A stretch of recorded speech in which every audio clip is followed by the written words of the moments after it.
Self-doubt can hold people back from reaching their full potential, whether in their careers, relationships, or personal growth. Confidence is a skill that can be developed, but what are the most effective strategies to overcome negative self-talk and build lasting self-assurance? In this interview series, we're talking to mindset coaches, psychologists, authors, and other experts who can share actionable insights on overcoming self-doubt and cultivating confidence. As a part of this series, we had the pleasure of interviewing James Nippert.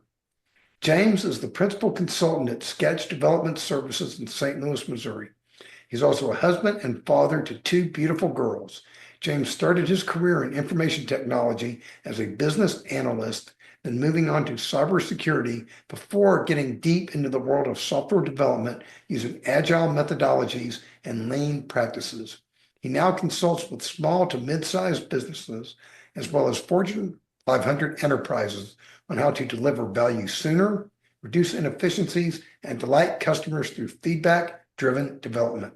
For fun, James competes in Strongman, powerlifting, and shooting matches, as well as traveling the world seeking out and lifting ancient manhood stones. Hi, James. How are you? I'm doing good, Stanley. How are you doing? Great. Well, you know the first question I have to ask you. What is an ancient manhood stone? Uh, exactly what it sounds like. I have found them primarily in Scotland, Ireland.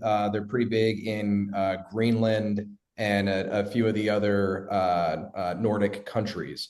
But basically, the idea was every clan, every village had a stone that usually started. Someone found it in a field somewhere, and they found a really big rock, and that became the village's manhood stone. Where once you were able to pick it up, they would consider you a man. And so society has moved on from the ritual, but the stones are still there. And I've gotten to take some trips. I'm taking another one this year, hopefully, to go find them. It's turned into this really cool online community of people who take care of these stones and guide visitors and travelers to where they are. There's some competitions to lift them. There's some famous ones that people along or around the world of strength sports probably have heard of. Stones like the Denny stones or the Husafell stone. Those are some of the more famous ones. But then others, you got to know a guy and find him on Reddit or on a forum somewhere and convince him to meet you at the right time, at the right day, and he'll take you to the stone to see if you can pick it up. Well, if you ever make it to Arizona, in my neighborhood, in a vacant area, I built a labyrinth, and one of the stones right next to the labyrinth is a huge piece of quartz. Interesting. So it's quartz stone, and I would love to see you try to lift that with one arm. All right, next time I'm in town. Don't know if you can or can't, but we can always try it. I'll have to tell people now it's our ancient manhood stone. There you go. And just so you know, it took two landscapers to carry it there for me. Oh, Uh, that sounds like a challenge. yes, but it's possible. So, what intrigued me about your written interview that you did with me was your belief in yourself and your confidence. And a lot of my work is focused on helping people to maximize their potential. I work with a lot of people in the area of losing weight. And I always tell people successfully losing weight starts in your mind. It's between your ears. Mhm. And a lot of it is I've found is what you tell yourself. It's not only the food you put in your mouth, it's the thoughts you put in your head. Um, so as you've gone through your career, tell us some of the things you've done in that area. You know, the challenges you've faced and what your thoughts are on some of those things. I would love to tell you that I had a real plan about it. I really wasn't into sports or many different physical activities in school growing up, other than playing a game with friends, playing frisbee or soccer or whatever, but I never really did any team sports, anything like that. So I was really an amateur just in taking care of my body. I knew how to do push-ups and go for a run, but that was really it until probably 2 years into college. I was an intern somewhere, and was really leaning into the corporate world very quickly, and just how unhealthy it is. I'm trying to balance school and work, and just grabbing something from the donut cart when it went by. And within the course of one summer, I suddenly looked very different than I did at the start of the summer, and was able to notice it before it became, really insurmountable. But I had a friend who was very big into weightlifting, and got me into just a habit, going to the gym as a habit. And I'd always been somewhat like, I knew I needed to move every day. I grew up outside a lot, so I was never comfortable just sitting still all day, and I'm still not. But the idea that you could kind of have a discipline and a regimented lifestyle where you could pick a goal and really move towards that goal, even if it was nowhere near something I was capable of doing at the time. I didn't really embrace that until I got into powerlifting first, where I you talk about my confidence, but it's really just built over time, of proving to myself again and again, I can pick something that I can't do today. And then if I work at it for long enough, eventually I'll be able to do it, as long as it's not, I'm never going to be able to overhead press a car, right? But if it's something that You don't need to. yeah. But if it's something that my body's capable of doing, then it's just a question of, am I willing to put in the work to get there? It's constant and never-ending improvement. Yeah. A Yeah. little bit better today. I saw a saying a couple of weeks ago on a t-shirt, and I love it. And I've been telling it to everybody since: beat yesterday. Mm-hmm. Sums it all up right there in 2 words. Yeah. It's actually the second tattoo I ever got was a song from my childhood that I loved, by a band called Reliant K. And the chorus line to it is, "Who I am hates who I've been." And it's really, however good I am right now, whether it's how strong I am, how good of a father, how good of a follower of God, whatever it is, I can be better. And I should never become complacent in that.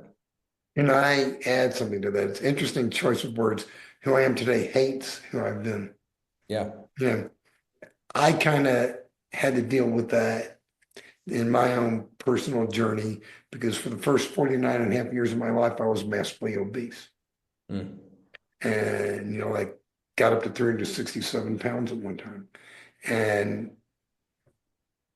while I'm very happy where I am now, there is a temptation to look back at where I was and to hate that and be disgusted by it, to beat myself over the head over it, and that type of thing. And fortunately for me, I have learned, and this is what I tell people all the time, that's who you were. That's what made you into the person you are today. And you needed to go through that in order to become the person you are today. Love that old person, let it go. It's like I had a cousin of mine sent me an old picture of mine, from probably 1995. And I looked at the picture and I was so big. I was immediately filled with two emotions. The first one was tremendous disgust, which is sad when you feel that way about yourself. And the second one was tremendous pride in where I've come. And I focus on the pride and focus on the feeling good and being where you're at. And that's what I tell people. Have you had things like that in your life where you look back at what you used to be and you're so happy where you're at today? Mm-hmm. Yeah.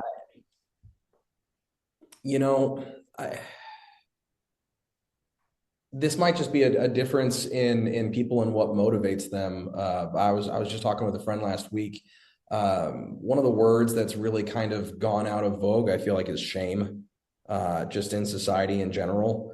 I find shame, and it's akin to disgust, I guess, in your reaction, but I think shame is a really powerful motivating force. It is. And, it's a lot harder for someone to lose 5 pounds than for someone to lose 50 for some reason. And I think it's because if it's just 5 pounds, you could just try a little harder and you'd probably get there. That usually isn't enough of a motivating force, at least in the people that I've seen. It usually needs to be a big enough in my line of work, we call it a burning platform, right? If Yeah. in the software world, moving from an old tech stack, migrating everything you've built previously to a brand new tech stack, it's going to be expensive. It's going to be time consuming. You're going to spend time doing that rather than doing brand new features like you want to be building. We call that the burning platform problem, where it has to get so bad that you now have no choice but to get off of the old platform. Otherwise, there's always going to be reasons to just keep things the way that they are. And I find people are like that a lot too with personal lives too. So for me, looking back at the things that I used to not take seriously enough in my personal life, for whatever reason, fitness and lifting came very naturally to me to be willing to put in the time and focus on those things. But all the other things that make you a good human, right? Personal relationships, reading, spending time in the Bible, whatever it is, I was happy to ignore those. And so the discipline muscle really kind of grew out of lifting, and I taught myself I could be disciplined. That was a thing I had to discover about myself, is that I am capable of being disciplined. Belief. Yeah. Yeah. Well, knowledge too, not just belief, not pure faith, but knowledge that when I put my mind to something, I am capable of it. And to me, that makes confidence way easier. Like, because my confidence isn't unearned. It's not, I'm delusional, right? I'm not delusional that I can jump off of a building and then fly, but I have knowledge through experience. If I set my mind on something and I put in the work on it, I can do it. So to me, that makes it a lot easier to be confident in a thing based off of my lived experience. I was listening to Mel Robbins' podcast the other day. She said she defined confidence as the willingness to try. Mm. Yeah, I thought that was an interesting way to put it.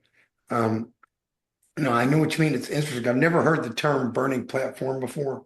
Yeah. But I'm familiar with the concept. Sun Tzu called that death ground. Yeah.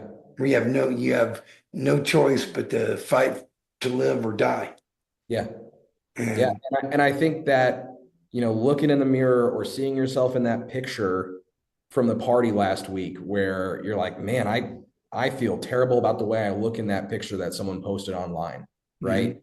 That shame, for whatever reason, our I'm going to get philosophical for a second here, but our society has told at least people my age to not feel shame, and that there are acts or behaviors that you shouldn't feel shameful for. And that, it's usually in the gray area, right? There are some things you don't need to be shamed for, but I think it's okay to, when you do feel shame, look inside and say, why do I feel shameful right now? Why am I ashamed by this picture? And use that as a motivating force in order to do something about it, so you don't have to feel that shame or that anxiety anymore, right? I think that is a natural human reaction that really can benefit us. It is. And what I have found is it's sort of okay to a certain point to use shame as a motivator for yourself. Where shame becomes not okay is when you start heaping it on others. Sure. And that's usually, And I know what you're talking about. I'm not accusing you of that by any stretch. Yeah. But it's interesting. Like, the people that I know who spend I don't want to speak in too broad of generalities here, but I know people who spend a lot of time doing everything they can in order to not feel shame or to not feel anxiety, where their efforts would be better put to use fixing the thing that they were anxious about, or fixing the thing that they were shameful about.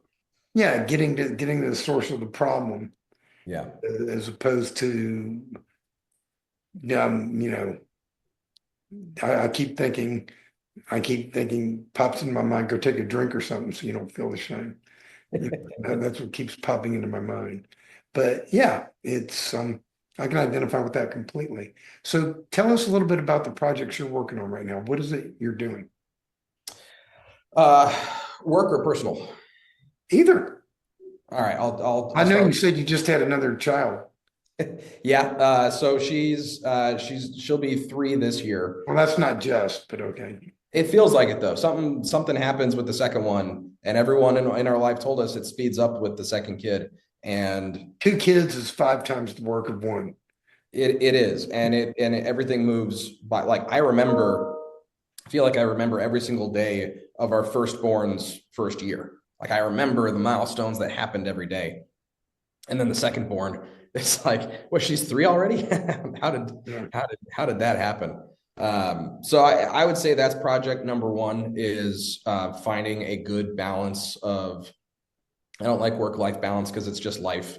It is, and a lot of my personal philosophy comes back to it's really not good to compartmentalize work versus your home life or family versus like because it's all still you at the center of it, and I you have to understand. you have to manage it and balance it. So trying to find the right balance of am I being a better father by working late or am I being a better father by going home and being there for bedtime? That's something that's just been coming up a lot recently. Work is really picking up the last few months in positive ways, but That's it's good. That's straining. good. Yeah, Um, that's definitely straining. Before that, I mean, I rolled off a very long project at work, whereas my company, Sketch Development, we typically do 3 to 6 month engagements, I would say, with most of our clients. Get in, solve the problem, get out, go solve another problem. Uh, and this one was 18 months, maybe actually more like 20 months. So it was much longer, fully dedicated to one client. And it was great because it's good billable revenue and reliable income for the company. And the work we were doing was really important. But when I got back to my company, it kind of felt like some stuff moved on without me, and there were things at the company that I missed. So trying to find that balance of being a good corporate citizen, where I'm here at the home office for people as well as still finding the next client thing and building the next client. So it's been a lot of upskilling and just checking in on the industry that I kind of ignored for the better part of 2 years in order to really focus on that one client. it's a never-ending battle, and it's always trying to figure out the best place to put your time, the best place to put your energy, and but also realizing that you're a human being and you're going to do the best you can, and don't beat yourself upside the head when things don't totally go the way you want. Is that pretty much your experience?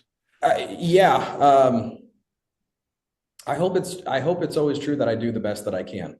Um, something we've been talking about at the office a lot lately. You just see little glimpses of it. Is I really feel like there, and this is my opinion, not everybody shares it. I really feel like there was a shift in the white collar corporate world around COVID, where even now 5 years after everyone went home for a while and lost all of their in-person connection. And so Hmm. they lost their connection to the company. They didn't care about the company that they worked at anymore. And if you followed anything with the Great Resignation, where people are just leaving jobs that they've held for a long time and it's surprising employers, but it's also there's just a decent portion of the workforce that does not try their hardest anymore, that just does not try nearly as hard. And there's a weird sense of entitlement around that portion that I keep seeing where it's like, yeah, it's okay to kind of phone it in. It's all right to not try. So I really hope I never fall into that category. I don't think you will, but I very much know what you're talking about, and I find I try my best just because it's all about caring. It's learning it's compassion, believe it or not, learning to care about others as much as you care about yourself. And I think that's if I had to name the number one problem in the world today, it's all too often, all too many of us care only about ourselves. Yeah. And that is an offshoot of that, what you're describing. And you as a father of two young girls is, and you already know this, and repeating what you already know, it's your mission to teach them differently. Yeah.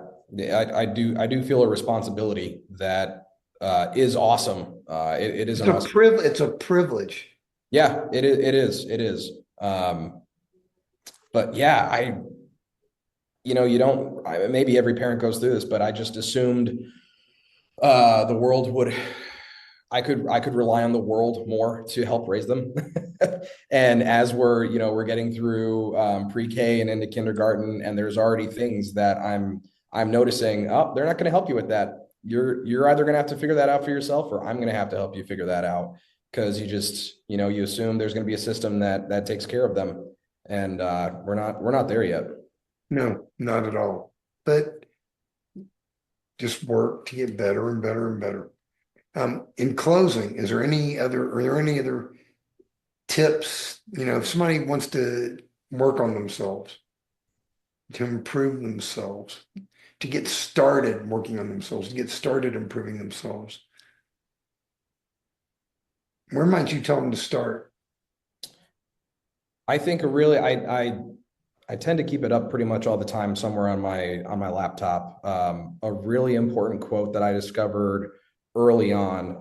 It's attributed to Alexis Carrel. I'm not sure if that's actually who started it. You may have heard it before, but it goes, "Man cannot remake himself without suffering, for he is both the marble and the sculptor."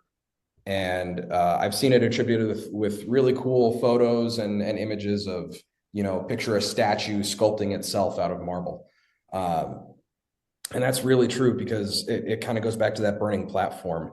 If you've got a change that's so important to make that the platform is now on fire, assume it's going to suck. Assume it's going to be hard.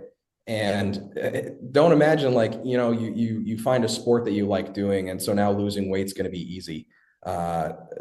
There's still going to be days you don't want to do that thing, and there's going to be days that really cool food recipe for a meal prep kit that you found that tasted good 6 months ago, after you've been eating it for 6 months, it doesn't taste that good anymore. No.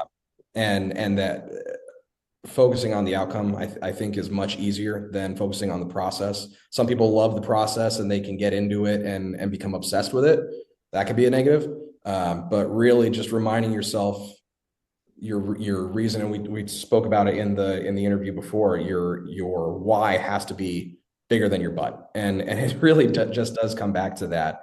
If you find yourself doing a thing and you hate it and you can't remind yourself of why you're doing it, that's a pretty good sign you need to go back and inspect why you started on that journey in the first place. Whether it's, I'm smoking and I'm not having fun smoking anymore. I'm eating or I'm drinking too much and I'm not having fun doing that anymore. Ask yourself why. If you're going to the gym every day and you can't remember why you're going anymore, step back and figure out what that actual why is, because it's not losing a couple numbers on the scale. It's being there for your kids. It's being able to get up the stairs without getting out of breath. Being able to dance at your daughter's wedding. That's a great. And I can't dance now as it is, so I'm going to have to take some classes. It could be being able to dance poorly at your daughter's wedding. How about that? There you go. Or hopefully someday picking up a grandkid. Yeah. Oh, absolutely. And I have no doubt you will. All of those things, I find, watching myself and watching other people, if you can find a real reason like that, not just I need to lose some weight because my doctor said I should, that's not going to get you there. That's going to be so easy to ignore and order that pizza at 9 p.m. when you're tired. Yeah, you're absolutely correct. And the funny thing is, I've actually found the process. People tell me, "Boy, what you do is hard." And I go, "No, it isn't." I said, "Walking around at 367 pounds was hard. Compared to that, this is easy." Your knees have got to feel a lot better these days. Yeah. They absolutely do. And fortunately, I made the changes before they gave out on me. Yeah. But yeah, it makes a big difference. Anything else you'd like to add before we go? Really, nothing comes to mind. Yeah, I've enjoyed our conversation. Thank you for the time. You're quite welcome, and thank you.